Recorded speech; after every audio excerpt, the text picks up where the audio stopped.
Dans ce 32e numéro des Technos, on va, vous vous en doutez, vous parler un petit peu de Microsoft, mais pas uniquement, il y a d'autres sujets également à aborder dans ce numéro.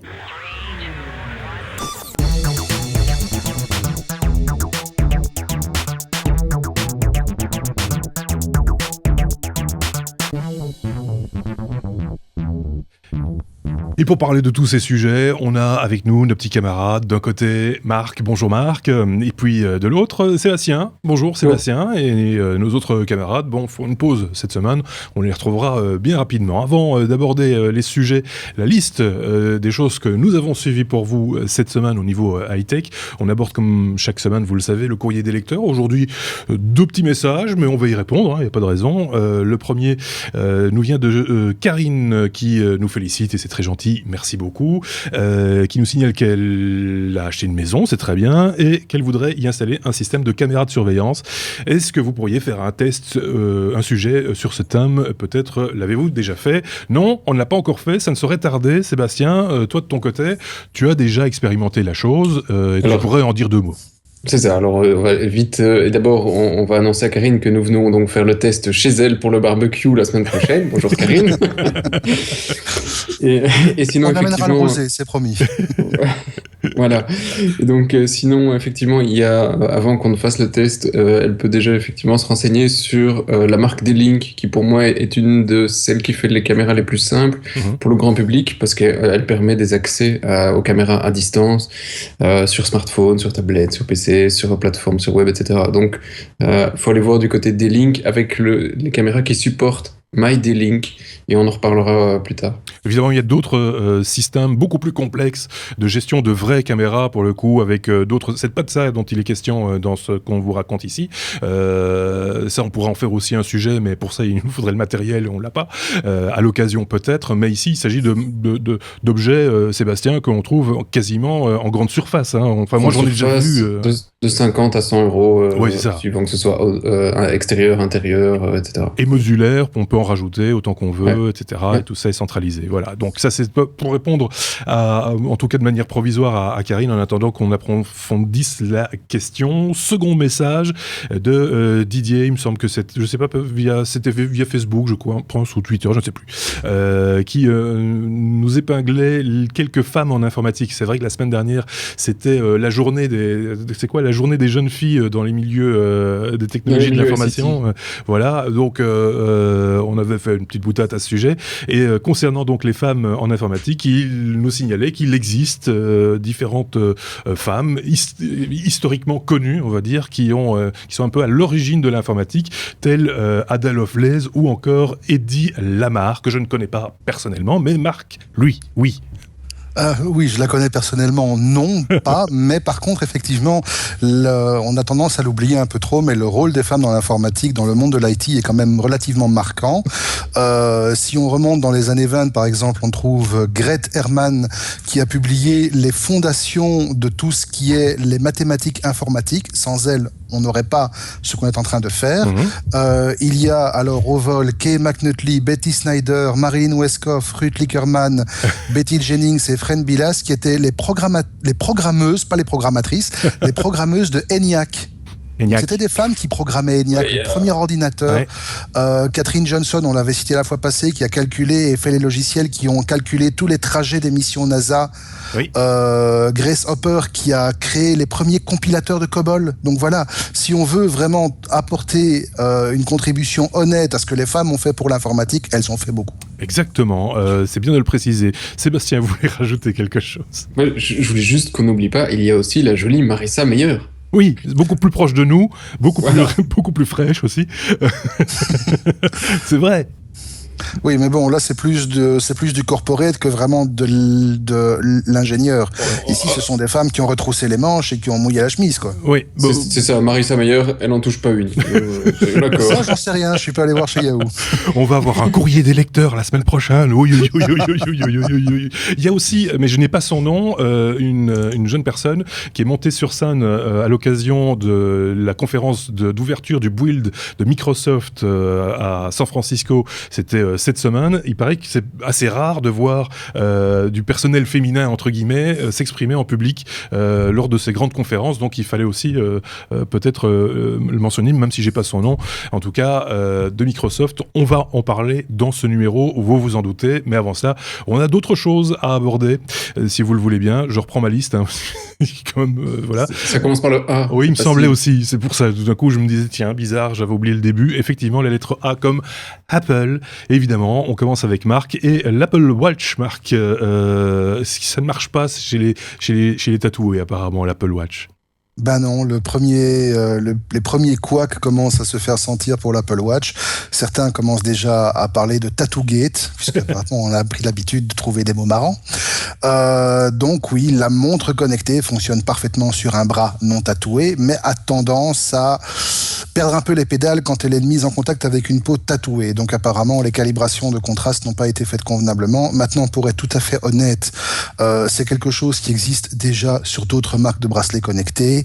Le Fitbit, qui est un truc qui n'est pas récent, ainsi que le Microsoft Band, Bitband, voilà, aussi, merci, j'en suis fier, intègre également donc ce genre de problème. Et en fait, de manière générale, toutes les montres connectées qui aujourd'hui ont un capteur pour détecter le rythme cardiaque semblent confrontés aux mêmes soucis. Donc voilà, c'est bien de jeter la pierre sur Apple comme on a l'habitude de le faire, mais ils ne sont pas les seuls. Pour en dire deux mots, ce capteur fonctionne sous quel principe en fait ? C'est quoi ? C'est la lumière ? Le capteur émet de l'infrarouge. D'accord. Et en fait récupère les variations qui sont dues aux pulsations cardiaques, et apparemment sur certaines peau dont la pigmentation a été altérée, certains types de pigments empêchent le passage correct des infrarouges. C'est pas une question de conductibilité de la peau ou des choses comme ça, par exemple, ça n'a rien à voir. Je ne pense pas, parce que à moins que je dise une monstruosité, le tatouage, c'est dans les couches, ce n'est pas en surface, dans le derme, légèrement en dessous, voilà. Oui. D'accord, bon, ben voilà, on en sait plus sur ce tattoo-gate. C'est complètement ridicule comme expression. Enfin bon, bref. On reste à la lettre A, Seb, pour justement continuer de parler de l'Apple Watch qui a été démonté cette semaine. Alors oui, ils l'ont démonté en morceaux. Si vous avez l'image, c'est assez drôle de voir tous les petits bouts qui composent l'Apple Watch, parce que les gars font ça très proprement. Très méticuleux. C'est des fanatiques. Ouais. Et donc, c'est les gars de iFixit. Et d'ailleurs, avant iFixit, je vous recommande aussi toujours d'aller voir, si vous connaissez pas, le mec de Will It Blend. Parce qu'il a évidemment aussi joué avec l'Apple Watch, qu'il a vérifié si elle blendait ou pas. Alors blender, c'est juste le gros truc, le blender, mixeur, le blender, quoi. Voilà. Et donc il y a tout passé, des iPhones, des iPads, tout y est passé, et l'Apple Watch n'a pas résisté. Ce qui est d'ailleurs amusant parce que il n'est pas le seul. Je vois à l'instant qu'il y a un coco qui s'est amusé à voir si l'Apple Watch, elle, résistait à un calibre 50. D'accord. Et donc il a tiré dessus au calibre 50, voilà. Il y a des gens qui ont trop d'argent. Voilà, totalement. Et donc les gars d'iFixit, eux, ils ont tendance à démonter tout le matériel, mais pas juste pour le plaisir de le casser, c'est pour pouvoir regarder tout ce qui compose nos petits gadgets pour pouvoir les réparer. Donc ça c'est le principe, ils font des guides pour dire ok, tu as cassé ton écran, voilà comment tu pourrais essayer de le réparer, voilà, etc. Donc c'est des gars qui sont très, très pros et très, très intéressants à aller voir pour les bidouilleurs. Ouais, et leurs tutos sont très très bien faits d'ailleurs, enfin très précis, très, très, voilà. Voilà, c'est une référence. Et donc ils l'ont démonté ici et ils nous sortent du coup les infos sur que compose l'Apple Watch. Alors ils sont sur le modèle du 38 mm, donc apparemment on a des petites Apple Watch et des grosses Apple Watch. Il y a deux modèles. Voilà, il y a deux modèles, il y a des modèles qui sont grosses et les petites. Et la petite, elle fait il y a une batterie de 205 mAh, qui est juste, rien. Donc, et donc, qui fait qu'effectivement, une autonomie de 18 heures. Donc, ils disent, voilà, ça, c'est normal, finalement, vu que quand on a une batterie d'une tête d'épingle, faut pas espérer non plus tenir toute une journée. Et alors, ils ont ressorti le processeur qui est un PowerVR SGX 543. Super. En gros, ce serait un équivalent du A5. Selon eux, la bestiole aurait probablement la même puissance que ce qu'ils avaient à l'époque dans un iPad 2. Ah oui. Ils ont tapé ça dans une montre et quand ils fouinent un petit peu plus loin, ils soupçonnent qu'en fait, ce soit juste iOS avec une toute petite surcouche pour quelques applications, mais qu'il ne soit pas plus cassé la tête que ça au niveau de l'OS. On a tapé iOS comme sur le téléphone. En tout cas, on voit commencer à poindre les applications pour iWatch. Je voyais dans le secteur bancaire en Belgique, il y en a quelques-uns qui se sont déjà lancés. Par contre, il paraît, je mets ça au conditionnel, que Apple bloque les applications de ceux qui font des applications pour l'iWatch qui montreraient l'heure. C'est-à-dire qu'on peut faire des applications de notification de ce qu'on veut, de coussins péteurs, tout ce que vous voulez. Non, pas les coussins péteurs. Non, pas les coussins. Ça a été interdit. C'est interdit depuis toujours. C'est une erreur. Mais par contre, donner l'heure, non. C'est complètement... Pourquoi pas j'ai acheté une montre, non, donc j'ai pas besoin de savoir l'heure, c'est normal. J'ai un smartphone pour ça. C'est quand même... Mais on dirait qu'ils se réservent cette possibilité de pouvoir donner l'heure aux gens. C'est quand même assez particulier. C'est exceptionnel. C'est quand même assez exceptionnel. C'est une révolution. Aussi. Ça, je sais pas, mais on verra. On verra dans le temps. Ceci dit, quand on regarde un petit peu, je sais pas si votre entourage en parle, en tout cas, moi, de mon côté, on n'en parle pas trop, mais ça a quand même eu pour mérite, ou pas, de la part de Apple, d'avoir ringardisé toutes les autres smartwatches du monde. Manifestement, quand on parle d'une watch ou d'une smartwatch, c'est forcément d'une smartwatch Apple, et que tout le reste, ce qu'on a déjà connu et testé avec Sébastien, par exemple, tout ça, on l'a oublié, ça n'existe plus. Il faut quand même le reconnaître, le fait qu'avec le buzz et le marketing et la machine de guerre qu'ils ont mis derrière, ils ont réussi en un temps record à vendre 24 millions de montres, ou prévendre 24 millions de montres, c'est-à-dire en quelques jours plus que toutes les montres Android, smartwear vendues en un an. C'est assez impressionnant. C'est impressionnant. Donc, il faut rester cohérent. La machine de guerre Apple est monstrueuse. Elle fonctionne, même si la montre, en elle-même, n'a rien de révolutionnaire. Un peu d'intérêt, effectivement. D'accord, mais ça fait un an qu'ils font monter la sauce au niveau de leurs fans pour pouvoir revendre. Donc les mecs, s'ils pouvaient commander depuis un an, ils l'auraient fait. Donc c'est un an de marketing pour arriver à ça. Donc voilà, c'est justement la puissance de la machine marketing. Au niveau des montres Google, je suis désolé, au niveau de mon entourage, dev et compagnie, ça continue plutôt pas mal à parler d'une seule des montres, la Moto 360, et de son successeur qui, on soupçonne, pourrait monitorer le rythme cardiaque en permanence, par exemple. Donc ils ont quelques petits trucs en plus qu'ils sont en train d'apporter. C'est clair que là, à mon avis, on va en avoir assez vite. Oui, la guerre est ouverte. De toute façon, ça va être la course, et c'est tout bénéfice pour le consommateur. Ça va être la course à la technologie, mais branchée sur la montre. Et on a déjà il y a LG, je pense qu'il y a un modèle un nouveau modèle qui va sortir prochainement, et qui est très prometteur également. Et donc, on aura certainement encore des choses à dire à ce sujet, Sébastien. Oui, à ce propos, profitez-en. Si vous en voulez une et que vous vous en foutez d'avoir votre rythme cardiaque surveillé en permanence ou d'autres bricoles du genre, c'est-à-dire que si la Moto 360 vous suffit, et franchement, c'est une bonne montre, faut pas se le cacher, profitez-en parce que c'est probablement les derniers mois où on va les vendre, et les prix pour toutes les smartwatches Android sont en train de dégringoler d'une manière phénoménale. D'accord, c'est un bon plan, effectivement, il faut pas hésiter, quoi. C'est ça, on était aux alentours de 300 € au lancement, c'est arrivé à 250, maintenant on est à 150 €. Oui. Si on cherche bien pour une Moto 360, donc c'est plus très cher. Ok, on va passer, si vous le voulez bien, à la lettre B, c'est assez logique. B comme Brousouf, Marc, on va parler de Twitter, alors là, c'est badaboum. La chute de Twitter est assez impressionnante en bourse. Moi j'ai vu un graphique, je sais pas si c'est un fake ou si c'est vrai, ça ressemblait à un fake. Alors, je ne sais pas quels étaient les chiffres cités par ton graphique, la vérité c'est que en l'espace de quelques heures, non seulement l'action Twitter s'est effondrée en perdant quasi 20% de sa valeur, mais au tel point que Twitter a décidé, via la voix de son patron Dick Costolo, de demander au New York Stock Exchange de suspendre toutes les transactions, le temps d'éponger un peu les choses. Alors, étonnamment, les revenus de Twitter en tant que tels ne sont pas mauvais. Il y a une évolution qui continue à se faire. Par rapport au chiffre d'affaires d'il y a un an, ils sont même en progression de 74%. Par contre, Twitter continue quand même à être un gouffre afrique. Et Twitter n'est toujours pas bénéficiaire. En fait, Twitter a perdu en 3 mois, donc depuis le dernier trimestre, 160 millions de dollars, alors qu'il n'avait perdu que 130 millions de dollars la période équivalente en 2014. Alors évidemment, cela a eu comme résultat que les investisseurs ont pas été contents, on peut les comprendre.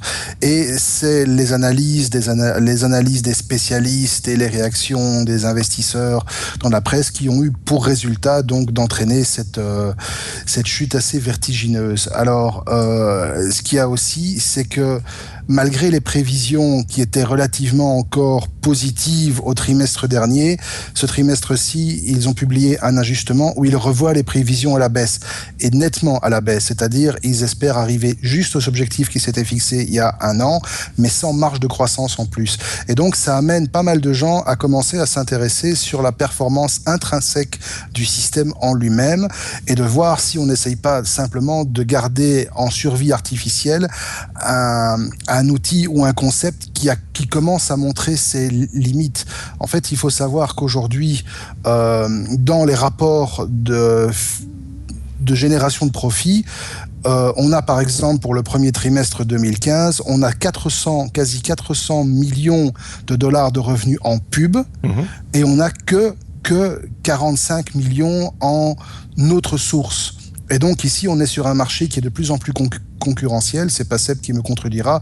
Le marché de la pub online est un marché qui est en train de s'étouffer par lui-même parce qu'il y a une domination monstrueuse de grands acteurs comme Google et les autres. Et voilà, il est peut-être temps de repenser la manière dont le service va se financer pour essayer de dégager un avantage compétitif par rapport à d'autres plateformes sociales comme Facebook, LinkedIn, etc. Oui. Alors, si je peux me permettre, je dirais pas, le marché n'est pas saturé sur la pub, c'est beaucoup plus compliqué que ça. L'argent, il n'y a pas plus d'argent qui arrive demain qu'aujourd'hui dans la pub, il se déplace. Mais c'est tout. Donc, s'il y en a plus dans le web, et pour le moment, effectivement, ça a quand même toujours plus dans le web d'année en année, ils s'enlèvent d'autres médias. Les sociétés, ils multiplient pas leur argent et leur budget marketing chaque année parce qu'il y a des nouveaux médias. Non, ils diminuent ou ils répartissent. Oui, c'est ça.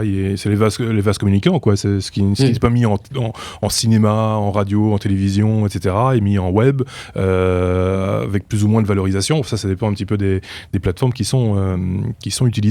Ça fait pas les affaires de Twitter, manifestement. Ça, c'est clair.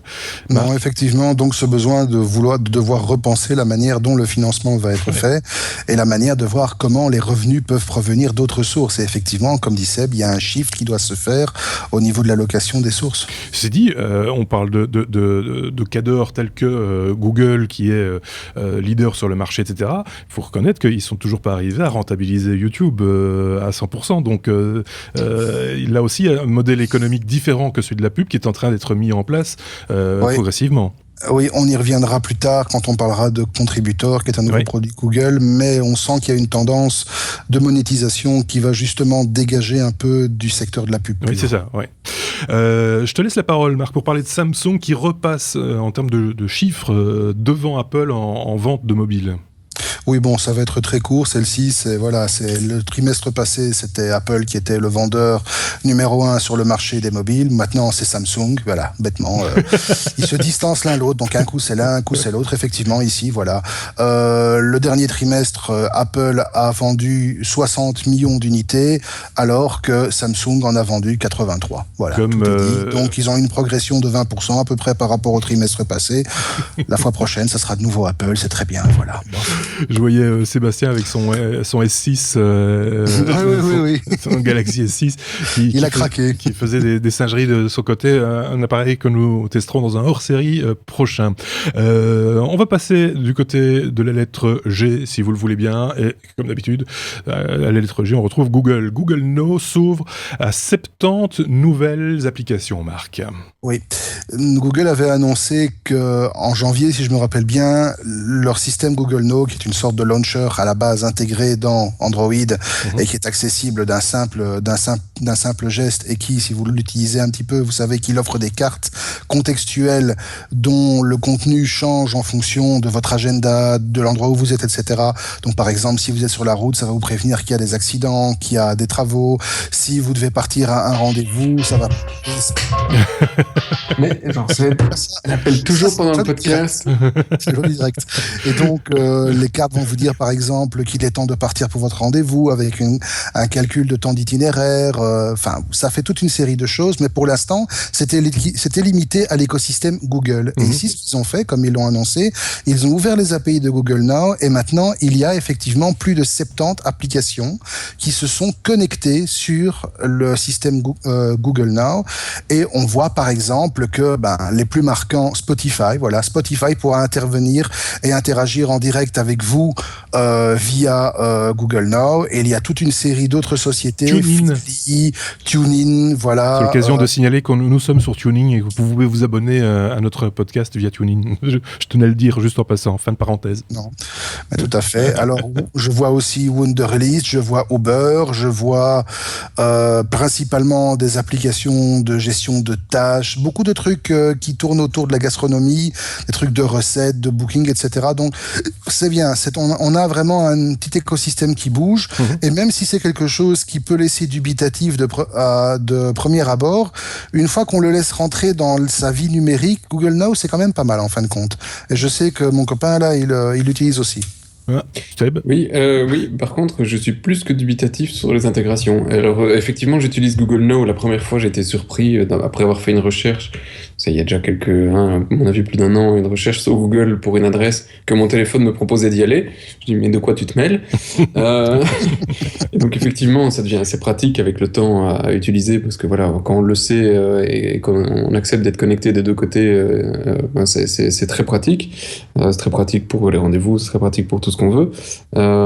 Et ça a vachement évolué ces derniers mois. Donc maintenant, quand j'ai fait une recherche à l'époque sur le Galaxy S6, et je vois que je ne bouge plus en plus, c'est génial. Oui, non, c'est juste pour ceux qui ont la vidéo, c'est normal. La vidéo est frisée pour l'instant, ça va se décanter prochainement. Continue.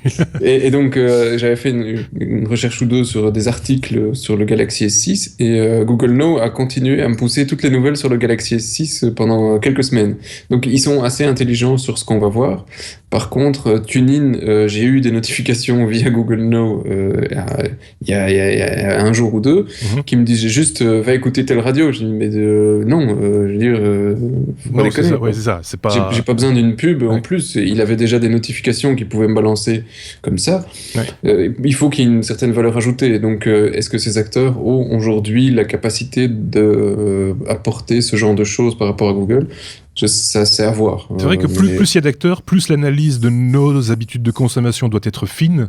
Et évidemment, il faut que les propositions qui sont faites par la plateforme soient cohérentes et non invasives, pour le coup, par rapport à nos envies, en gros. Mais non, invasif, pour moi, il peut l'être à partir du moment où il me propose quelque chose d'intéressant. Si c'est juste pour me proposer de la pub sur quelque chose qui m'intéresse pas, ça m'embête. Ouais, c'est ça. Un exemple de truc intéressant qu'il faisait déjà avant l'intégration de ces 70 application, c'est que via Gmail et de l'analyse contextuelle, ils étaient capables de se brancher sur d'autres services avec lesquels, par exemple, Google avait une connexion. Et l'un des services qui est le plus pratique, c'est quand on faisait une commande Amazon, on avait des cartes qui s'actualisaient en disant votre commande est partie, votre commande est en cours de livraison, votre commande a été livrée, etc. Et donc, sans devoir aller chercher dans ses mails ou quoi. Donc, ce genre de truc est assez sympa. Mais là, on est en attente de ce genre d'informations sans même le savoir, quelque part. Hein. Et donc, c'est là qu'ils ont une valeur à pousser cette information naturellement. Par contre, on parlait radio, si on nous propose tout d'un coup un programme de radio qui est certes dans nos goûts, mais que c'est pas le moment parce que voilà, on est en réunion et que c'est pas le moment d'écouter la radio, ça c'est invasif pour moi et c'est un peu malvenu, quoi. Oui, sauf que normalement, le système est assez intelligent que pour détecter, comme il est connecté à ton agenda et à ton compte Google et à toutes les informations, il est assez intelligent pour savoir que tu es en réunion. D'accord. Ouais. Mais non, il me proposait en pleine journée d'écouter un truc genre France Inter. Je dis, mais va te pendre, ça m'intéresse pas, quoi. Il y a de très bons programmes l'après-midi sur France Inter. Surtout sur France Inter. T'aurais pu écouter Charline Vanhoenacker, par exemple. Voilà. Oui, quoi.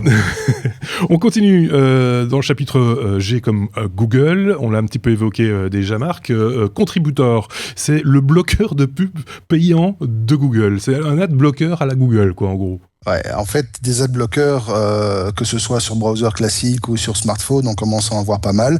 Le plus célèbre, c'est AdBlock, qui est un truc totalement gratuit. Mais il y a aussi d'autres systèmes qui sont un peu moins connus du grand public, mais tout aussi efficaces, comme Ghostly, par exemple, qui est un excellent anti-tracker. Donc, c'est un truc qui va détecter automatiquement toutes les petites bouts de code qui sont insérés dans les pages web et qui vous traquent, donc les cookies, les trucs qui vous fliquent, etc., les petits codes qui sont attachés derrière les boutons des réseaux sociaux, et qui va vous permettre simplement de les bloquer, de les désactiver à la volée, etc.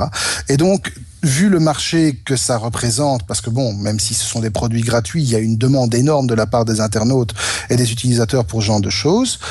Google s'est dit, bon, ben, pourquoi pas, après tout, moi j'ai quand même le monopole de la pub, c'est moi qui emmerde le plus de monde en mettant des pubs partout, et donc pourquoi ne pas proposer un truc qui va offrir aux gens la possibilité de réduire le nombre de pubs qu'ils voient, mais en payant. C'est ça. Et comme c'est moi qui fais les pubs, je suis certain que les pubs que je bloque, elles seront bien bloquées. Et donc est né Contributor, qui est le premier logiciel de Google qui va dans ce sens, qui pour l'instant est en phase d'expérimentation, c'est vraiment entre alpha et bêta, on va dire. Ça ne fonctionne que sur invitation, et ça ne fonctionne qu'avec une poignée de sites qui testent le truc. Urban Dictionary, The Onion, Science Daily, WikiHow et Mashable. Donc ça, ce sont les sites qui est le truc pour le moment. Et donc, en fait, ça fonctionne comment ? Eh bien, en fonction du montant que vous allez bien vouloir mettre, qui se situe, je pense, entre 5 et 25 $ par mois, eh bien, vous allez voir en temps réel, sur une page type, le nombre de pubs qui vont être enlevées. Il y en a toujours qui vont rester. Même si vous mettez le maximum, vous aurez toujours une petite pub à droite à gauche. Mais au lieu de ressembler à un journal papier où vous avez 3 pages d'articles et 40 pages de pubs, vous allez avoir un truc qui sera beaucoup plus lisible. C'est ça. Maintenant, le truc qui, moi, m'embête un petit peu, c'est que c'est payant. Ben oui. Et donc, devoir jouer là-dessus, alors qu'il existe déjà des solutions qui, elles, sont gratuites et surtout totalement fonctionnelles. Oui. Non, mais maintenant, je comprends l'économique, hein. Sébastien. Non, mais attends, Marc, faut rester réaliste. Tu veux bloquer la publicité sur des sites qui vivent de la publicité. Donc, si tu prends un truc de news, parce que c'est ça que tu cites dans la plupart de tes exemples, je suis conscient que quelques geeks comme nous bloquent la publicité sur certains sites parce qu'elle est trop invasive, du moins d'un point de vue à l'œil, quoi, tu vois plus rien. Donc il y en a trop, donc là je peux comprendre que tu as envie de l'enlever. Mais si tu enlèves la source de revenus, ton site, dans 1 an, 2 ans, 3 ans, il ferme et t'as plus de site. Et tu n'auras plus que un pigiste qui est obligé de faire des articles comme AOL l'a fait aux États-Unis, en regardant ce qui est le plus recherché sur Google pour faire on cherche pour le moment quelque chose sur je ne sais pas moi, sur Koh-Lanta, et ils vont te faire un article sur Koh-Lanta même s'ils ont rien à dire, quoi. Ouais. Donc oui, non, c'est pas ça que je veux, c'est pas ça que je veux demain. Non, d'accord, sauf que aujourd'hui, on ne sait pas encore quelle sera la manière dont Google va rétribuer les sites en question qui bénéficient de ce système, ou si ça va être un truc à sens unique. Si c'est logique, ben non, le but n'est pas de donner de l'argent à Google pour enlever la pub. Le but est de remplacer la pub par ce que le site aurait gagné en leur donnant l'argent. Ça me semble logique, et ça me semble un assez bon système. Oui. C'est un modèle pour ceux effectivement qui n'ont pas que ça agresse visuellement de voir cette pub. Honnêtement, si je pouvais pour 10-15 € par mois ne plus avoir de pub sur le web, je pense que d'un point de vue personnel, je le ferais. C'est ce qu'ils proposent aux éditeurs de contenu qui amènent des vidéos sur YouTube. C'est le modèle qu'ils sont en train d'installer progressivement. Moi-même, j'ai reçu la lettre il n'y a pas tellement longtemps, demandant si, en passant dans un mode de vidéo attaché à de la publicité, si, de surcroît, on était d'accord de faire en sorte que, et on l'offrirait en tant que service à nos auditeurs, qu'en payant une modique somme, la vidéo soit dépourvue de publicité. Il se trouve que nous, on a décidé de ne pas mettre de publicité du tout quand c'était possible, sans que ce soit payant pour qui que ce soit. Mais bon, voilà, c'est un modèle que, manifestement, Google est en train de développer, cette idée de dire, voilà, il existe le modèle un petit peu comme le tout de boîte gratuit que l'on met dans la boîte aux lettres avec plein de pubs dedans, et puis si vous voulez le contenu mais pas la pub, ben là, il faut payer. Et alors après, là, je suis d'accord avec Marc, parce parce que là, pour l'instant, pour le coup, c'est flou. Quel va être le mode de rétribution des sites dont on a retiré la publicité ou des vidéos dont on a retiré la publicité par rapport aux quelques euros que l'internaute a payé pour ne pas voir la publicité? Quelle est la partie qui va revenir à l'éditeur, en gros? Google ne va sûrement pas faire de la philanthropie. Il y a certainement une partie qui va revenir à l'éditeur qui a décidé de supporter ce système et de faire plaisir à son utilisateur en débarrassant la pub contre rétribution. Mais quel va être le pourcentage? Et c'est là qu'est toute la question. Mais attends, aujourd'hui, de la même manière, si tu fais une publicité, que tu payes 1 euro pour mettre une pub sur la page du soir, la page de RTL ou la DH, je pense qu'on en a cité assez comme ça, faut pas croire qu'ils reçoivent l'euro en entier. Hein. La régie prend un morceau aussi, bien en passage. Sûr, je sais. Donc, de la même manière, ici, si Google... mais il y a de la commission. Mais ça, c'est normal qu'ils prennent une commission pour le service qui va être de partager ce que toi, tu es prêt à donner à des sites. Alors, ce qui est par contre pas juste dans le système, c'est que je vais aller voir d'autres sites qui, eux, n'ont pas de publicité et qui, parce qu'ils ne font pas partie de ce système, ne sont pas rémunérés. Donc, tu vois, ça me rappelle l'époque du Minitel, où le Minitel, au moins, à chaque fois que tu téléphonais à un site, au truc rouge à Madame Rosa ou que sais-je, ils étaient payés. Ici, tu as un modèle qui donne de l'argent à ceux qui en veulent. C'est exactement ça. C'est exactement ce que j'allais dire, parce que c'était le sens de leur mail aussi. Hein, c'est-à-dire que, bon, pour parler vidéo et YouTube, nous, on est dans un modèle qui est non publicitaire, donc on met du contenu sur YouTube, mais on ne se rétribue pas sur de la publicité. C'est pour ça que vous ne voyez aucun banner ici ou publicité ou en pré-roll de cette publicité. Ce qu'ils vous disent, c'est faites de la publicité pour pouvoir la retirer, en fait. Pour pouvoir dire à vos auditeurs ou spectateurs, si vous ne voulez plus voir la publicité, payez un petit peu. Donc c'est un petit peu particulier comme façon de faire. On verra si la sauce va prendre, que ce soit dans le principe de contributeur, l'adblocker en l'occurrence, ou par principe sur les plateformes propres à Google, pour voir comment ça va évoluer. Ouais, et alors, dernier détail, contrairement à un Adblock ou à un Patreon ou à un Collusion qui, eux, vont effectivement faire leur boulot, peut-être au détriment de la source de revenus de l'éditeur, mais qui vont bloquer les pubs, quelles qu'elles soient, et vraiment fournir une expérience optimale, Contributor annonce d'entrée de jeu qu'il ne va pas bloquer toutes les pubs. En plus. Donc, même si tu donnes le montant maximal, tu vas toujours avoir des pubs. Oui, effectivement, ils vont bloquer AdSense, mais même les pubs AdSense ne vont pas être toutes bloquées.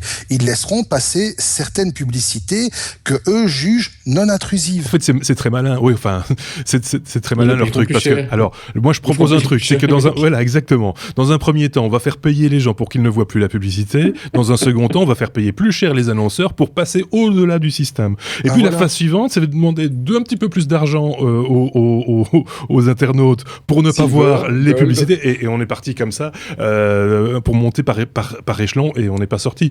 C'est très malin. Par contre, si les gars de Google nous écoutent, le jour où vous mettez en route un système qui permet de payer, pour passer ces putains de pubs sur YouTube, là, je suis preneur. Mais ça, c'est proche, non? Je pense.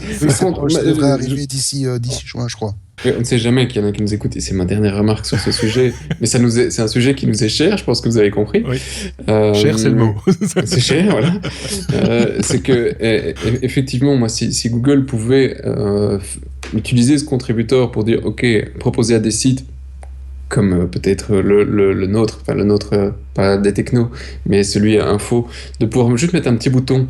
Quand vous passez ici, vous donnez de l'argent à ce site, mais que si vous donnez pas de l'argent à un contributeur, tant pis, on n'en a pas, mais qu'on n'ait pas de pub. Tu vois ce que je veux dire?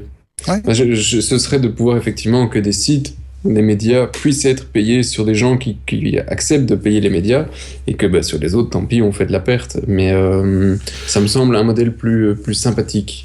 Il y a encore des choses à faire, mais bon, on voit qu'il y a de la recherche, on l'avait dit, sur les autres moyens de rétribution du contenu.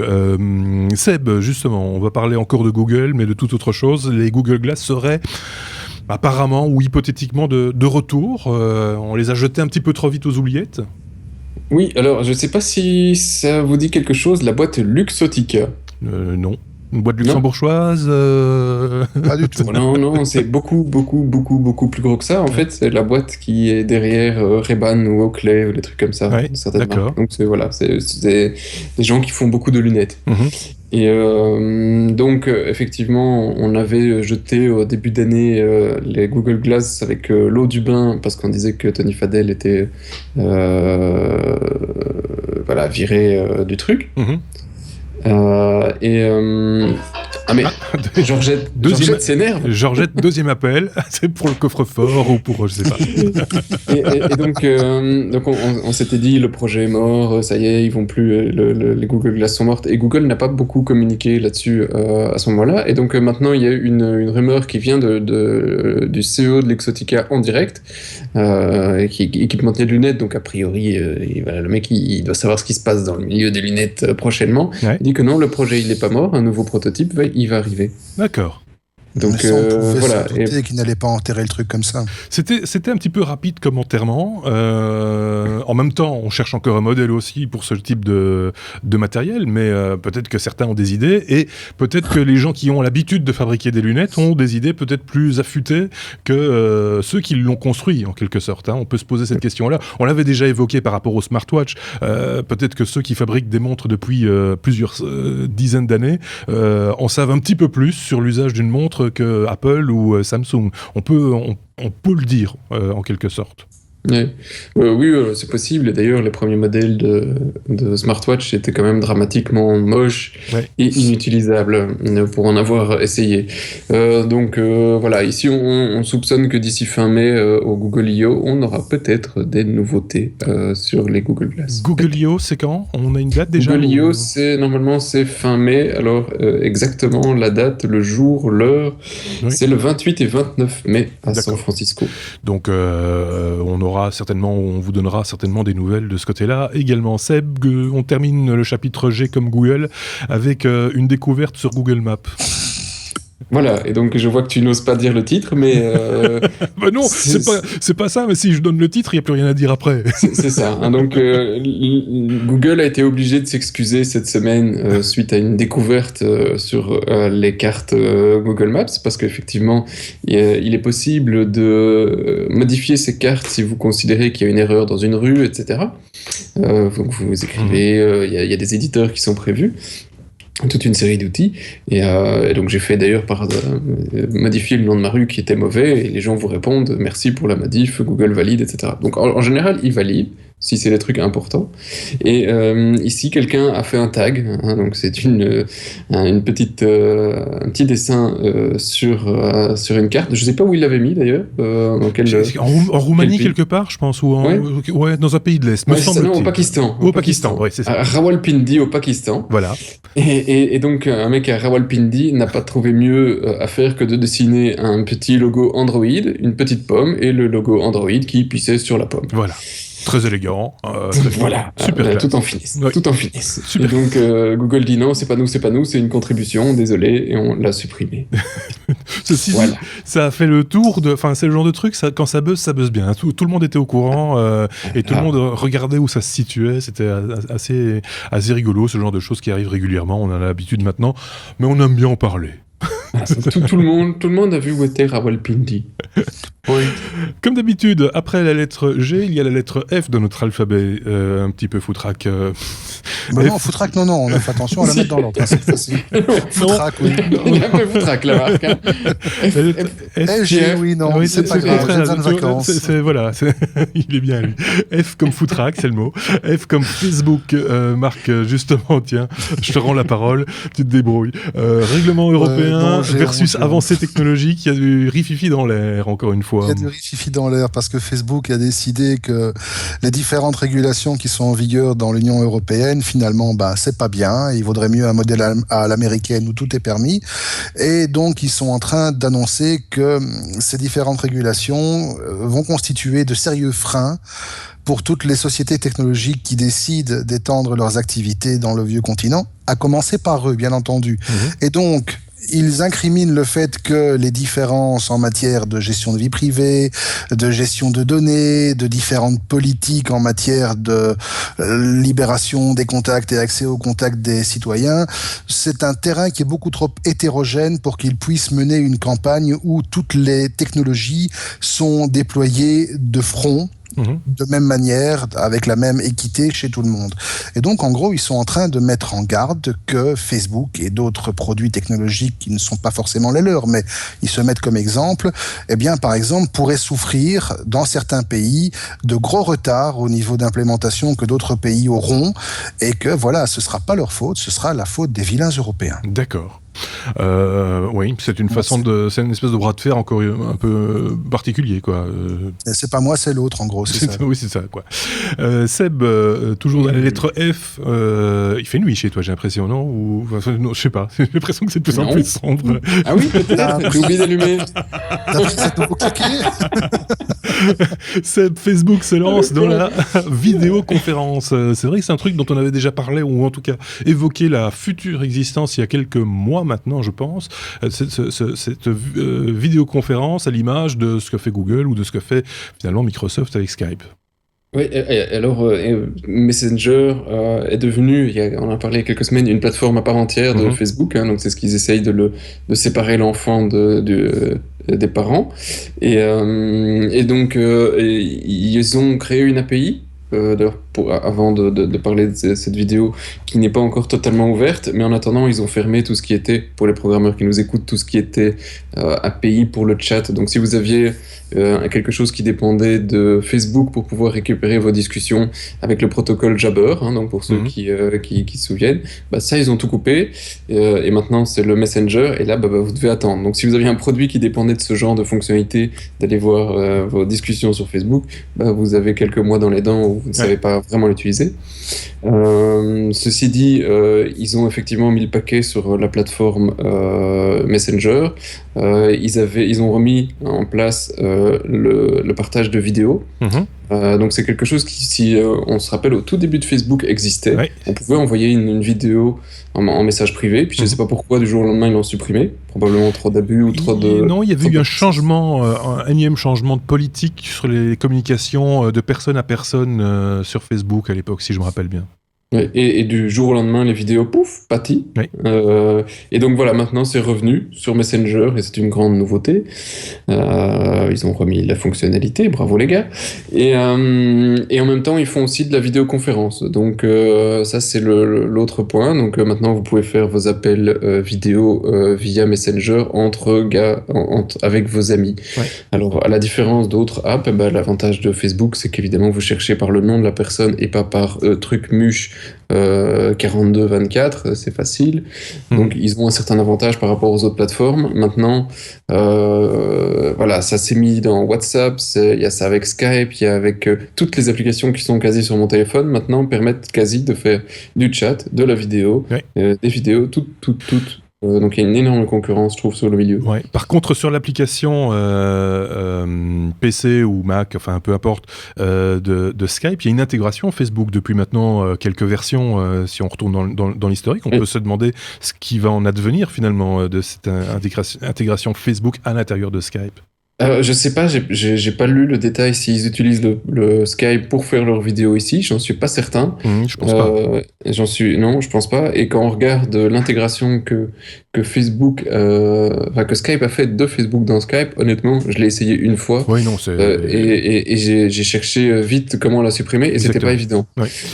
Non, il faut surtout pas, il faut pas lier les deux. Enfin, il faut pas lier son application Skype à Facebook, parce qu'après, effectivement, c'est la croix et la bannière pour s'en sortir. Et ça devient très, très invasif en plus. Donc, mais on pourrait très honnêtement, dès le moment où Facebook prend son indépendance, quelque part en termes de communication vidéo, de se séparer quelque part de Skype, de se retirer progressivement. Et ils ont supprimé Bing de la recherche, donc ici ils font de la vidéo, je ne sais pas. Peut-être qu'effectivement il y a de l'eau dans le gaz avec Microsoft ou que voilà, ils sont un petit peu ambitieux. Microsoft, voilà, le nom est lancé. C'est vrai qu'il y avait une keynote importante en ouverture du Build, cette grande réunion de développeurs Microsoft, c'était à San Francisco cette semaine. On aborde la lettre M, donc comme Microsoft, avec de nouveau Sébastien pour parler de .NET, qui débarque sous Linux et Mac OS X. Oui, alors ça existait déjà, hein. Je vous apprends rien, .NET, mais c'était avec Mono. Ici, ça avait été, on en a parlé il y a déjà quelques podcasts que Microsoft l'avait annoncé, et maintenant, à disponible. Ouais. Donc c'est .NET Core Preview, donc c'est pas non plus encore le truc ultra stable à mettre entre toutes les mains, mais le .NET Preview est dispo pour Linux, pour Mac OS X, et ils ont une version qui est proche de la finale pour Windows. Alors en même temps, ils ont aussi annoncé, il y a pas tellement longtemps aussi, le compilateur multiplateforme qui lui était, si je ne m'abuse, justement open source. Donc Microsoft continue son mouvement des derniers mois à s'ouvrir à toutes les plateformes. Je veux dire que c'est assez appréciable.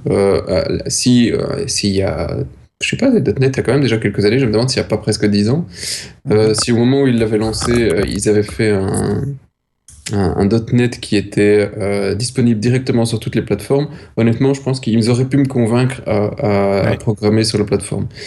Comme on était resté bloqué sous Windows, ça m'arrangeait pas. Maintenant, aujourd'hui, je trouve que c'est séduisant d'avoir de nouveau un truc qui te permet de faire du multiplateforme, là où Java aujourd'hui est en train de se prendre des pelles parce que voilà, la technologie est moins bien suivie par Oracle, je trouve, que ce que ça n'était par le passé. C'est devenu le bon ami, une opportunité. Microsoft, c'est devenu le bon camarade, j'ai l'impression. Il est fort, à nouveau. Ouais, alors que tous les autres font, si pas mine de méchant, en tout cas de pas bien ou d'un peu usé ou passé. Tu parlais de Java par exemple, et il y en a d'autres. Mais ici, vraiment, il y a une nouvelle dynamique qui, depuis quelques mois maintenant, voire une grosse année, s'est imposée chez Microsoft par rapport au public, qui est assez prometteur. Et je dois le dire que moi, j'ai pas suivi la keynote en question, j'étais occupé, mais j'ai vu dans mon fil Twitter qu'il y avait pas mal de réactions, et de réactions positives de développeurs et de non-développeurs, mais de gens qui le suivaient par curiosité, qui se disaient chez Microsoft, ils se bougent un peu le popotin, et c'est plutôt ce qu'ils proposent, c'est plutôt sympathique. À l'image, par exemple, de cette possibilité de, comment ça s'appelle, le projet Continuum. Oui, c'est ça, le projet Continuum. C'est quoi? C'est la possibilité de quoi? De développer pour d'autres plateformes, c'est ça, ou Non, alors Continuum, non du tout. Non, du tout, c'est pas ça. C'est un projet qui est un truc dont je vous ai parlé, mais il y a vraiment genre peut-être 2 ou 3 podcasts que je trouvais ça. On aura ça bientôt, nos téléphones qui nous serviront dans quelques années de PC portable. C'est un peu ça, le projet Continuum, c'est ça, oui. On vous sort Windows 10 et dans Windows 10, vous branchez votre téléphone avec un câble HDMI vers votre écran, et pendant que vous continuez à utiliser votre téléphone, sur votre écran, eh bien vous avez un Windows 10 qui tourne. Oui. Donc vous vous promenez tout le temps avec votre machine. Alors évidemment, c'est pas une machine non plus avec un Core i7 qui dépote, mais vous avez une machine qui tourne pour faire pas mal de choses, la bureautique, un Word, un Excel, surfer sur Internet, etc. Et qui satisfait probablement beaucoup de personnes. Donc c'est un peu le saint graal de l'informatique que certains essayent de sortir sur le marché depuis quelques années. On avait eu des protos, et enfin même des trucs vendables. C'était l'Asus, je me souviens plus du nom. Il y a Ubuntu Phone, ça s'appelle. Il y avait ça, mais je pense pas, c'est pas ça que c'est pense. Non, mais c'était avec un nom moisi qui c'était une mauvaise blague.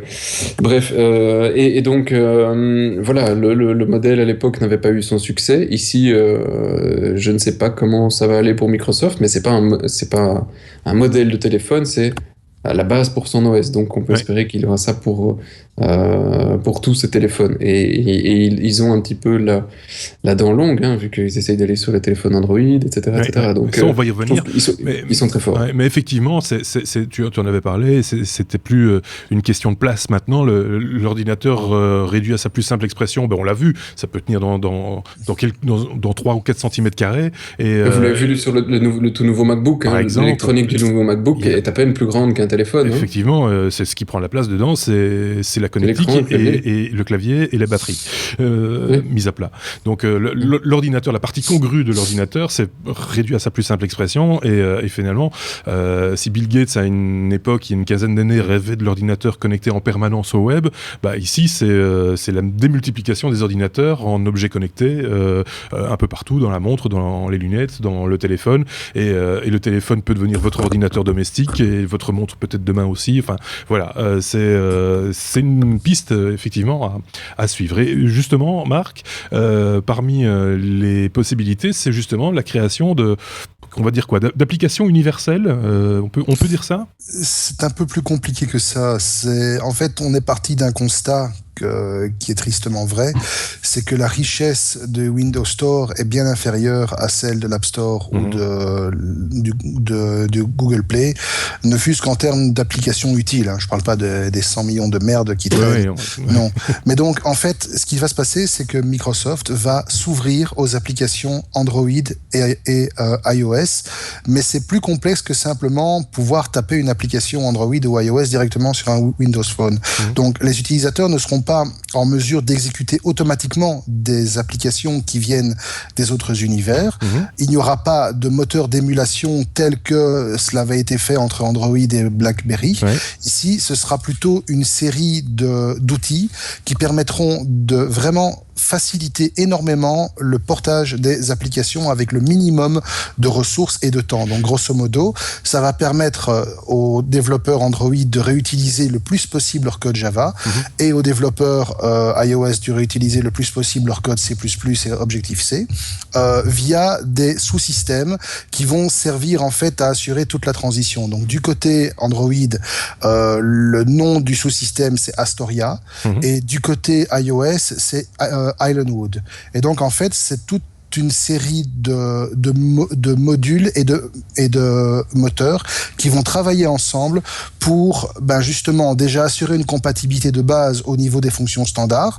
Et donc à ce moment-là, le portage sera extrêmement simple, extrêmement rapide, mais qui va aussi faciliter l'utilisation des fonctionnalités propres à la plateforme de Microsoft. Et donc c'est vers ça que l'éditeur veut pousser les développeurs à développer des applications qui sont vraiment non seulement optimisées, mais qui vont également profiter de toute la puissance et de toutes les fonctionnalités que le système a à lui offrir. Ouais. C'est pas mal, évidemment. J'imagine que ça va faciliter grandement les choses dans les agences de développement d'applications et autres.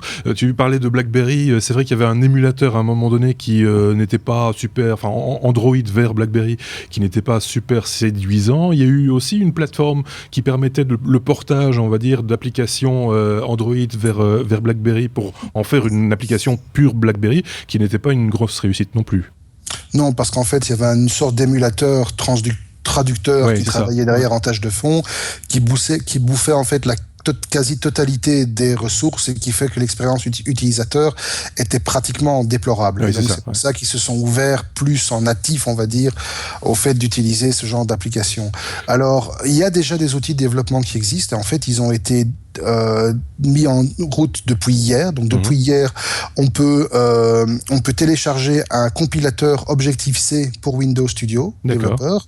Et donc cet outil va permettre notamment de réimporter directement des projets Xcode dans Visual Studio pour pouvoir convertir des applications iOS avec un minimum d'intervention vers des applications Windows natives. Et les outils similaires vont arriver très rapidement du côté Android aussi. On sent bien l'intérêt de la chose pour Microsoft. Absolument. Les agences ne se sont pas foulées beaucoup jusqu'à présent pour développer des applications Windows Phone, malgré les coups de pouce de Microsoft, des aides, etc. La sauce n'a pas beaucoup pris, bizarrement, parce qu'il y a quand même quelques appareils en vente, enfin en circulation. Manifestement, on préfère faire les deux principaux, iOS et Android, et laisser de côté, en tout cas pour l'instant, le monde Windows. Ça va changer probablement. Et encore. Avec non, oui. Et encore, si on se rappelle, je pense à une application bien précise qui est Hyperlapse, qui était une application d'Instagram qui n'a jamais été développée que sous un environnement Apple, alors que les terminaux Android avaient toute la puissance nécessaire pour faire tourner ce genre d'application. Au-delà de justement cette diversification et cet abandon de la plateforme Windows Phone relative par les développeurs, il y a aussi des choix stratégiques que certaines boîtes font de ne développer que pour une plateforme, voir si la sauce prend avant de se lancer dans l'autre. Et c'est là que, comme le disait Seb, les outils de développement multiplateforme qui sont en train d'être mis en place par Microsoft en complément de ceux qui existent déjà dans, par exemple, le cas de Embarcadero que nous on utilise dans Fidelity, enfin que Seb utilise beaucoup, pas celui qui code, permettent justement de faire des développements simultanés de manière beaucoup plus simple et beaucoup plus coolée. Merci, on réglera ça après. Non, il fait le sage pendant que tu parles, c'est pas grave. On a bien compris. Donc, à suivre, comme on a l'habitude de dire. On arrive déjà à la dernière lettre de notre... Ah non, Seb voulait rajouter un truc. Ah oui, je voulais rajouter un truc. Merci Seb. Alors... je voulais bien sûr rajouter 2 petits trucs. Le premier truc, d'abord, effectivement, réagir sur Embarcadero et profiter, s'il y a des développeurs qui nous écoutent, ils viennent de lancer le RAD Studio 8, qui permet de faire effectivement du développement multiplateforme, mais en plus de pouvoir voir vos designs en même temps sur ce que ça va ressembler sur votre machine Windows, avant même que ce soit envoyé sur votre Android, donc ça c'est génialissime. Mais ce qu'ils ont rajouté sur le 8 est vraiment, je fais très court, ce qui est génial sur le 8, c'est que vous pouvez avoir un form, donc un design, en disant voilà, ça c'est mon design de base, et puis vous cochez une petite option et vous dites maintenant je vais modifier le design pour l'Android, et pour l'Android je me dis hop, je vais mettre le bouton là plutôt, et pour l'iOS là je vais plutôt le mettre au-dessus, et tout ça en gardant toujours le même form. Donc on fait un gain de temps en développement qui est assez impressionnant. Les gars ont fait un super boulot, c'est les anciens gars de Bourlan, parce que la boîte a changé de nom plusieurs fois. Allez voir, voilà, ça vaut la peine. Deuxième mini info là-dessus, j'ai testé, c'était assez sympa parce qu'on parle d'utiliser des apps sur Android, sur d'autres plateformes, etc. Si vous utilisez Chrome, installez une fois le truc Archon. Archon. Non, c'est pas ça.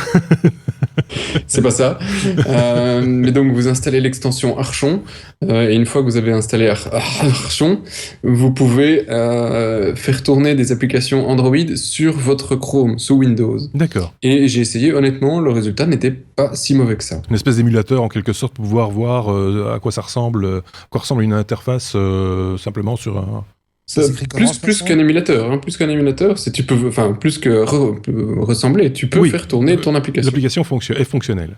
Pas mal. Fonctionnel, absolument fonctionnel. Ça, c'est pas mal parce qu'il y a des applications. Je pense par exemple déjà à la future version Android de Periscope, par exemple. Ce serait intéressant de l'avoir sur PC en fait.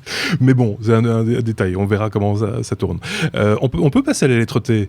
Oui. Bon, alors passons à la lettre T, et je vais directement repasser la parole à Seb pour parler de cette fameuse panne. En Belgique, on a eu une panne, comme ça peut arriver, de chez Proximus, le principal opérateur téléphonique. Une panne un peu bête, j'ai envie de dire, non ? Bah écoute, bête, pourquoi quelqu'un avait oublié de raccrocher le téléphone ? Oui, c'est ça. Mais c'est parce qu'en général, ce qui énerve les gens, évidemment, c'est quand c'est une panne sur les GSM, sur le réseau GSM, mais ici c'était une panne de téléphone. Avec des fils alors plus que le téléphone. Alors c'était marrant parce qu'on s'est pas rendu compte tout de suite, on a beaucoup de Proximus au bureau, et puis à un certain moment, tu te dis, tiens... c'est calme aujourd'hui, c'est une bonne journée pour un lundi de support. Tu vois, en général, le lundi, on est quand même surchargé. C'est cool. Et puis je reçois un message, dit tiens, sur Bruxelles, moi j'arrive pas à appeler truc. Ah, tiens, c'est vrai, ok. Et puis quand tu fouines effectivement un tout petit peu, et les réseaux sociaux étaient assez cool, les gens ne s'en rendaient pas facilement compte, parce que leur téléphone ne sonnait juste pas. Ouais. Mais il y avait pas moyen qu'ils sonnent parce que pour la plupart, les appels étaient morts. Alors Proximus a reconnu au niveau des lignes fixes, il y a eu quand même pas mal de soucis en mobilophonie tout court. Ouais. Et tous ceux qui étaient en voice over IP, ils ont mangé la poussière, quoi. C'était une journée de calme absolu. Alors, on n'a pas encore, je voulais le ressortir parce qu'on n'a pas encore d'explication, sauf si vous en avez une depuis de pourquoi, comment, parce que c'est quand même resté down quasi toute une journée. Mais par donc, il y a des secteur, hein, c'était par secteur, donc tout le monde n'a pas été affecté toute la journée, soyons clairs. Tout le monde pas toute la journée, tout le monde pas tout le temps en même temps, parfois Ouais. il y a des appels qui passaient, etc. Donc d'un point de vue dev, tu te dis, bah tiens, c'est bizarre, il y a quand même quelque chose, il y a anguille sous roche Ouais. sur le pourquoi du comment. Donc moi je suis très curieux de savoir le pourquoi. Alors il peut y avoir plusieurs raisons, hein, effectivement. Un réseau surchargé, mais a priori réseau surchargé un lundi en plein mois d'avril, je vois pas pourquoi. Non. Une mise à jour d'un routeur, enfin d'un modèle qui a déconné. Ça serait déjà arrivé par le passé chez certains providers, donc effectivement, pourquoi Ouais. pas. Mais ce serait beaucoup plus localisé, peut-être. Non, parce Non. qu'ils vont faire ça au niveau national, et puis après, bon, bah, pour remettre le truc en place, ils vont, Ouais. voilà, ils vont pédaler dans la semoule. Mais bon, si c'est ça, le constructeur sera, voilà, on lui coupera la tête Ouais. si on annonce que c'est la raison, ou alors, effectivement, leur réseau était attaqué d'une manière ou d'une autre par un groupe ou une puissance étrangère, les petits hommes verts ou qui sait. Mais est-ce qu'il le dirait dans ce cas-là? Et est-ce qu'on le saura? C'est pas si évident non plus. Donc, Voilà. je crains qu'on ne sache pas réellement pourquoi on n'a pas eu de téléphone lundi. En tout cas, l'opérateur n'a pas daigné non plus annoncer qu'il allait dédommager. Et pourtant, oui, c'est ça, parce que c'est ce que j'allais dire, c'est le genre de, ça peut être dommageable pour le coup, surtout pour les entreprises, les indépendants, etc. Ne plus avoir le téléphone. Il n'y a pas de bon contact. Pour d'autres, il n'y avait pas de web. C'est ça. Vous êtes livreur de pizza. Vous êtes livreur de pizza. Il n'y a plus de téléphone. Vos pizzas, vous les mettez sous le bras, quoi. En gros. Donc ça peut être vraiment dommageable, effectivement. On y reviendra hein, si les informations complémentaires nous parviennent un jour, peut-être. On retourne chez Marc pour parler de Tidal. On avait parlé de Tidal ici. C'est le buzz qui fait flop. C'est un flop qui fait buzz. C'était un flop qui faisait buzz au départ. Voilà. Non, mais en fait, c'est en train de mourir tout doucement. Rappelons ce que c'est quand même, hein, pour ceux qui... Alors, Tidal, c'est une plateforme de partage de musique. Oui. Qui a été voulu par un monsieur qui s'appelle Jay-Z, pour ceux qui connaissent ou qui tolèrent ce genre de musique, on va dire. Et donc le truc avait été lancé en grande pompe fin mars et n'a pas eu du tout le succès escompté, malgré le support de pratiquement toute l'industrie musicale américaine à renfort de grands noms bien célèbres, etc. Tout simplement parce que, et là c'est la principale cause incriminée à ce flop, c'est que il n'y a pas d'offre gratuite. Eh ben non. Au contraire des deux grands concurrents, Deezer et Spotify, il n'y a aucune offre gratuite et surtout, le catalogue est beaucoup moins bien fourni que ce qui avait été prévu. Et donc, en fait, les utilisateurs qui s'étaient inscrits d'abord ont commencé à déserter un peu le truc. L'utilisation est tombée en flèche et aujourd'hui, ben voilà, quand on veut interroger Monsieur Jay-Z sur le succès de sa plateforme, grosso modo, il est aux abonnés absents. Ouais, ça m'étonne qu'à moitié. Je l'avais dit, hein, j'étais assez circonspect, on va dire, quand on avait annoncé ce service, sachant qui l'annonçait, qui était derrière. Et voilà, ça me semble assez logique. Moi, ce que j'ai entendu aussi, c'est que tout d'un coup, il y a eu... alors, est-ce que c'est vrai, est-ce que c'est pas vrai? Comment peut-on analyser ça? Est-ce qu'il y a eu des sondages, des questionnaires lancés ou autres? Que pour un certain public, le fait de donner de l'argent finalement à l'industrie musicale la plus riche qui soit, parce que là, on parle, les promoteurs, on va dire, du projet sont ceux qui amassent le plus d'argent dans l'industrie du disque actuellement. Leur donner en plus des sous pour pouvoir les écouter, ça ne passait plus à un moment donné chez un certain public. Ça pourrait être ça peut être ce que tu as expliqué. Enfin, je pense que c'est un ensemble de choses et je pense aussi qu'il n'y a plus la place aujourd'hui sur ce secteur pour des opérateurs supplémentaires. Tu l'as dit, il y en a deux. Il y a d'autres opportunités aussi de consommer de la musique. Je pense à YouTube et autres. Les plus jeunes, en tout cas, ont l'habitude de consommer beaucoup via YouTube de la musique. Donc voilà, il n'y a peut-être pas la place à l'heure actuelle. Il n'y a pas la place, surtout que dans pas très longtemps, on parle de quelques mois, je pense, si pas moins, il y a un autre gros géant au-delà de Spotify, Deezer, Pandora et Google Music qui va arriver, qui est Beats. la nouvelle version de la plateforme musicale de Apple, et qui, elle, va certainement, une fois de plus, bénéficier de son marketing de la mort. Et donc, voilà, il est peut-être temps que Tidal replie un peu ses boîtes et va y voir ailleurs s'il n'y a pas moyen de faire autre chose, plutôt que de là attendre et de se faire laminer. Et puis aussi, si on parle juste de création musicale, de promotion de jeunes artistes, etc., Tidal n'était pas du tout prometteur dans ce sens-là. Et s'ils acceptaient volontiers de jeunes créateurs et de jeunes artistes, c'était pour faire du pognon sur leur dos, ce qui est tout bonnement dégueulasse, on peut le dire. Et grosso modo, Tidal était là pour péter, voilà.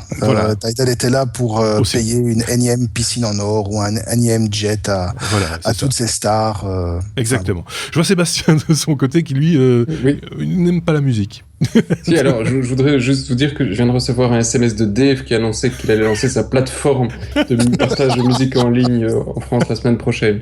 Ça s'appelle... On vous tient au courant. Manchedisque.fr. Voilà. Allez, on termine une émission de télé, le pauvre. Alors. On termine ce numéro avec une information selfiesque, je vais appeler ça comme ça, Marc. Oui, et alors c'est assez amusant parce que l'information est à prendre à 2 niveaux. Oui. Le premier niveau, c'est qu'on a atteint le fin fond de la connerie humaine, dans le sens où déjà le selfie stick, vous savez, cet accessoire insupportable, déjà le selfie est insupportable en soi, mais bon, cet accessoire que vous voyez fleurir apparemment dans tous les lieux où les gens sont plus préoccupés de se prendre en photo que d'admirer ce qu'il y a à voir, au bout duquel vous fixez un téléphone pour vous prendre en photo, effectivement. Voilà, il commence à fleurir un peu partout, et heureusement, les lieux de culture commencent à l'interdire massivement. Mais au-delà de ça, on commence maintenant à voir arriver le selfie stick pour ceux qui n'ont pas de vie. Autrement dit, quand vous prenez en selfie, le but, c'est de montrer au monde que vous êtes heureux, que vous êtes bien, etc. Et généralement, quand on fait un selfie, on se prend à 2. Mais si vous êtes seul, comment faire ? Eh bien, c'est là qu'on a inventé le selfie stick avec un bras. Et donc, en fait, le stick est un bras au bout duquel vous allez mettre, si vous voyez les photos, voilà, au bout duquel vous allez mettre l'appareil et vous allez pouvoir vous photographier en donnant l'illusion que votre chair est tendre ou votre chair est tendre, selon le modèle choisi, vous tient la main et que vous m'aidiez dans le bonheur le plus complet. À la place du stick, que normalement on ne doit pas voir quand on fait un selfie avec un stick, imaginez qu'on voit le stick, à la place du stick, on voit une main, effectivement, que l'on tient amoureusement. Mais tout ça part d'un concept qui, lui, est à vocation artistique, était plutôt bien foutu, parce que ils ont fait le tour du monde avec l'idée, qui était de se photographier avec justement la main de son compagnon qui était tendue, entre guillemets. Oui, et c'est là justement qu'est le deuxième niveau de lecture de cette actualité, si on peut appeler ça une actualité, c'est qu'en fait à la base, les types qui sont à l'origine de ce projet, qui s'appellent messieurs Snee et Crow, en fait ont voulu faire une performance artistique. Et si vous allez lire, on mettra le lien, l'interview qu'ils ont donnée à un site qui est reconnu dans le domaine du design, de l'architecture, qui s'appelle Design Boom, ils expliquent clairement qu'à la base, eux, leur démarche, c'était une démarche critique qui visait justement à dénoncer l'aspect vide et l'aspect asocial de toute cette tendance selfiesque et de la manière dont ça isole les gens plus que ça ne les rapproche, alors qu'on se retrouve tous dans des foules où tout le monde prend son petit selfie plutôt que d'essayer de communiquer les uns avec les autres. Et pour le coup, les photos étaient très belles, si je puis me permettre. Elles étaient toutes cadrées exactement de la même manière, et ils ont fait le tour du monde pour faire ces photos. Il y en a un paquet, et dans des endroits hyper connus dans le monde. Les photos sont très belles, mais effectivement, on se dit, cette dame rousse que l'on voit systématiquement, si elle pouvait se bouger. Oui, exactement. Et c'est là justement qu'est la démarche, et de voir comment cette tendance du selfie a tendance à massacrer les beaux paysages, les beaux panoramas, les œuvres d'art que l'on veut voir justement quand on se rend dans des endroits de haute culture et qui sont pollués par cette connerie innommable qu'on ose appeler selfie. Enfin, si le principe du selfie dans un lieu touristique ou culturel et autres, c'est simplement le fait de dire « Hey, regardez, j'y étais », je préfère cette démarche-là que le graffiti, par exemple, personnellement. Alors, je suis désolé, mais Moi, je suis pas d'accord avec vous. Si tu veux voir le monument, tu prends tes pattes et tu le bouges jusqu'au monument pour le voir toi-même. Si je fais une photo, si je vais dans un parc d'attractions avec mes gosses, je regarde toujours ma femme qui fait on avait été à Plankendal pour n'en citer qu'un l'année passée. Hein, comme ça, si vous voulez voir, j'y retourne probablement cette année. Et donc, maintenant, il va falloir tous les citer. Efteling, oui, mais j'ai Disney. peut-être Paradisio, Paradisa, pardon, ou Efteling, probablement Efteling. Ouais. Et donc, elle faisait des photos des éléphants, etc. J'ai dit, mais je m'en fous, des photos d'éléphants, j'en ai plein sur Internet. Ce qui m'intéresse, moi, c'est les photos des gens qui sont là, c'est-à-dire nous, mes gosses, etc. Et donc là aussi, moi, le monument, c'est très bien. C'est normal les gens fassent des photos d'eux devant les monuments. C'est un peu, ils veulent le souvenir d'eux et pas juste une photo du monument. Sinon, ils achètent une carte postale. Sinon, pour la petite information, je voudrais juste vous informer que j'ai reçu un SMS de Marc Dorcel, hein, donc on le voit bien ici, qui nous dit qu'il annonce pour la semaine prochaine le modèle vibrant de selfie arme. Donc, l'émission est en train de tomber dans les abîmes de la... Oui. J'étais en train d'imaginer, mais non. Oui, Finalement, non. je pense qu'il est l'heure de clôturer Voilà. ce numéro 32 des Technos. Voilà, je pense qu'on a fait le tour de cette actualité de la semaine. Si vous avez des questions, une fois de plus, n'hésitez pas à nous en poser via les commentaires sur Facebook, sur Twitter, YouTube ou notre site ou le site informaticien. envoyez-moi des SMS. Ou envoyer des SMS à notre ami Sébastien qui sera très content de les lire avec son tout nouveau smartphone. Bon 1er mai si vous nous écoutez le 1er mai, jour de la fête du travail. Quelqu'un travaille Non, pas de ce côté-là. Si, Bon, lui il travaille. Non, personne peut-être travaille. un peu quand même. on va Peut-être dire un que- petit peu. Merci à tous, à la semaine prochaine, au revoir.